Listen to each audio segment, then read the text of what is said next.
Hey guys, this is Luca Crusader Machining, and today we are going to be going over OD grooving. Oh, groovy, baby. Yeah.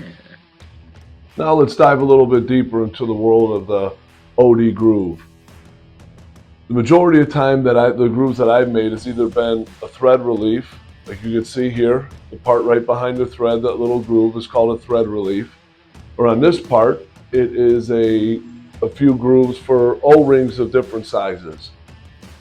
So three things that you want to know when you're getting ready to program an OD groove. You need to know the groove itself, the type of groove, the size, and the tolerance of the groove. Second thing you need to know is the tool that you're going to use for that groove. And the third thing is, once you have the first and the second out of the way, is how are you going to program that specific groove on the print. Now that we know the three things we need, let's head out to the shop floor real quick and see a job that I program and set up making a few grooves.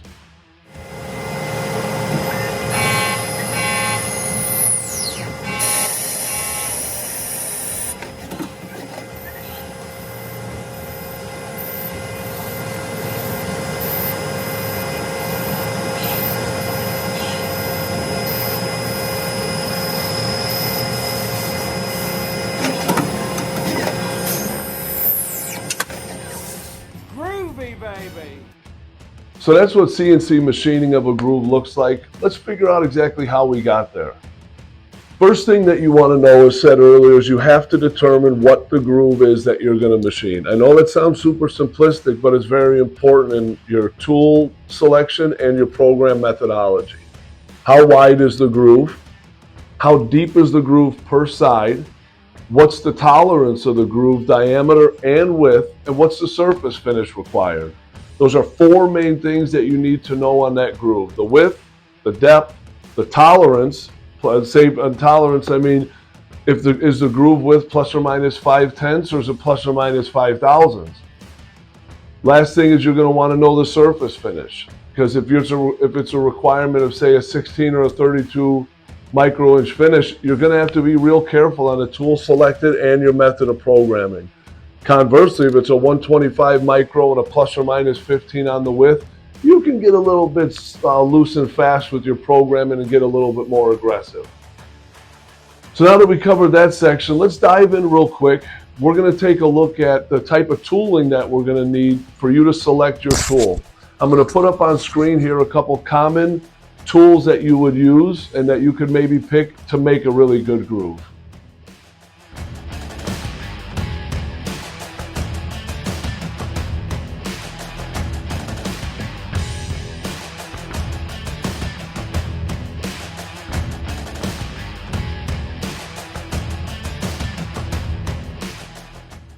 So now that we took a look at some of the more common tools that are used to machine an OD groove in a CNC world, talk a little bit more about that tool. The width of the tool that you're going to use is very important, obviously.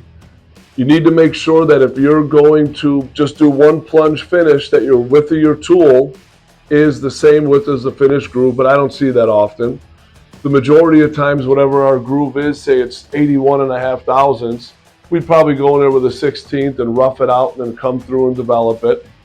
So the width of your tool is very important. You want to make sure that it's wide enough to remove material quickly on your rougher, but not too wide as to chatter. Second thing is you need to look at the bottom of that groove and determine, is there a radius down there? Are you going to want to have your grooving tool match that radius or develop it? A lot of grooving tools that you'll see from Kennametal, Iskar, Sandvik, they have a radius on the corner. It could be 5 thousandths, 15, maybe some of them are up to a 32nd, I'm not sure. But on your print, if it's a sharp corner down at the bottom, you have to have that same sharp corner on the tool, or of course it won't be to your customer specifications. So those are a couple things that you want to think about when picking your tool, is the width, the radius, and then lastly is the depth. If you're cutting in real deep on your diameter, you need to make sure that you have that cutting length on your insert. Get a hold of your rep from Kennametal, Sandvik, Iskar, and they'll be more than happy to help you out with that tool selection if you're still unsure and still learning. So now that we covered the tooling, let's get right into it and take a look at how I would program a groove that I would make. We're not going to go over specific numbers on a print, That could be for another video down the line. But what we are going to talk about is actually the practical and the practical way that I would program it between rough, finish, which side to profile, and some different options to take a look at. So what we're looking at here, this is actually the exact part that we saw earlier in the video of the brass part where I was doing all the grooves. So you can look at what I program here, and if you want, go back to the beginning of the video and take a look at that. What you saw in the video, I'll explain a little bit more in detail here about the method that I like to program. I'm going to take my grooving tool, either rough and finish with the same tool or two different tools, depending on how many parts you have to make and what is your tolerance and surface finish. For this one, it was brass. It was one part. I used the same tool. So I wrap into here, I feed down, and I leave a little bit of material on X. Wrap it up, wrap it over, feed, feed, feed, wrap it up, wrap it over, feed, feed, feed. With a little overlap at the bottom here, so there's no step or witness mark. So that's one method. Wrap it down, or feed down in the middle for a rougher. Finish, finish, first side. And then there's another method that you, well, several other methods, but another one that you could do is just find a tool that's the exact width and just do one plunge down to finish it. I don't really like that though, because I noticed that I usually get a bad surface finish on the walls and a little bit of chatter here. I like to develop the whole groove. What's nice about using CAD CAM like SolidWorks or Esprit or Fusion, they have a lot of different methods for finishing.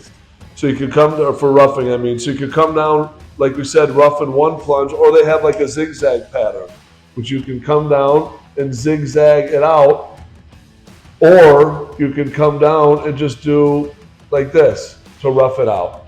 I recommend when you're roughing, you make sure to leave adequate material on the bottom or here at X and on the walls.